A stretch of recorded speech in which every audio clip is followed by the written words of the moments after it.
39. Obstruction. The decision at a time when a man is surrounded by insurmountable obstacles, the only proper course is to retreat. Retreat is a strategic move, however, and does not mean that the man gives up or abandons his goals.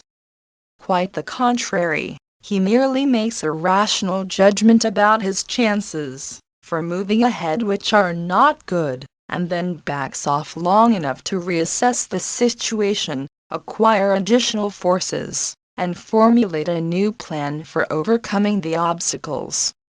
He finds people of like mind who can aid him in his quest, and he solicits the help of someone who is capable of mastering the situation and solving the problems he faces. With this combined strength and expert guidance, he will be able to clear the path and move forward with little difficulty. It would be a foolish move, however, if he were to try to advance in spite of the obstacles and without additional help. Developing a new plan is the only sensible move to make. Inferior men dislike the thought of retreat or the idea of seeking help, because they think it makes them look weak. Such men feel compelled always to present an image of strength and unconquerability in the face of any amount of difficulty. But such hubris easily leads to disaster. It shows that the man's emotions, not his intelligence, is directing his actions.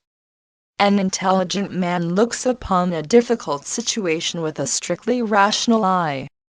His purpose is to accomplish the goals he has set for himself, not to project some glorious self-image, and his focus on moving ahead with the best chances of success means that he will be more likely to achieve good fortune than the inferior man filled with bravado.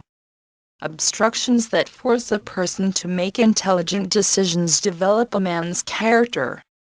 They force him to swallow his pride, hold his emotions in check, and let his rational mind direct his activities. The maxim problems that arise in the course of living are always occasions for developing character. In one way or another, they force a person to find mature, healthy, and correct ways of dealing with the situation. An inferior man angrily curses his bad luck or the evil intentions of others, and seizes upon any evil means for getting even.